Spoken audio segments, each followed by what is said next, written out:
বৃহস্পতিবার সকালে একে একে 3 বার কার্ডিয়াক অ্যারেস্ট হয় মাগুরায় ধর্ষণের শিকার 8 বছরের শিশুর। জমে মানুষের এই লড়াইয়ে চিকিৎসকদের একাগ্র চেষ্টায় প্রথম 2 বার নিজের টিকে থাকার জানান দেয় সে। তৃতীয়বার কার্ডিয়াক অ্যারেস্টের পর আর হৃদস্পন্দন ফেরেনি অভিমানী হৃদয়ে।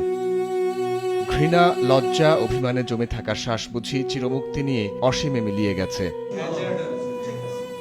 মায়ের অবুঝ মন যেন মানে না। গত কয়েকদিন ধরেই নারী ছেঁড়া ধনের জীবন নিয়ে শঙ্কায় ছিলেন। শেষ পর্যন্ত ছোট মেয়েকে হারিয়ে অনেকটা দিশেহারা তিনি। আমার মনে হচ্ছে এরকম ব্লেডে কাটছে, গলায় ফাঁস দিয়েছে, ঠিক সেরকম বিশ্বাস চাই আমি আপনাদের কাছে। ওইরকম ফাঁসি দিয়ে যেন ওর মারে, ওইরকম যেন ওর ব্লেডে কাটে। আমার যে না আমার লোককে যে কষ্ট দিচ্ছে না, আমি নিজে ইচ্ছা দেখতে চাই এরকম ফাঁস দিয়ে মোরা। শিশুটির মৃত্যুর খবরে ঢাকা সম্মিলিত সামরিক হাসপাতালে ছুটে যান জাতীয় নাগরিক পার্টির 2 মুখ্য সংগঠক, বাংলাদেশ খেলাফতে মজলিসের আমির মাওলানা মামুনুল হক। তারা দ্রুত সময়ের মধ্যে অপরাধীদের সর্বোচ্চ শাস্তি নিশ্চিত করার দাবি জানান।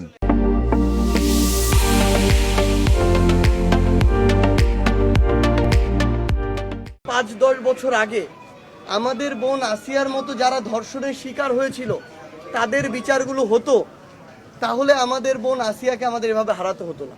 এর জন্য যারা দায়ী তাদের সর্বোচ্চ দৃষ্টান্তমূলক যে শাস্তি, মৃত্যুদণ্ড, সেটাকে যে কোনোভাবে, যে 90 দিনের একটা সময় দেওয়া হয়েছে বেঁধে, এটার মধ্যে শেষ করা।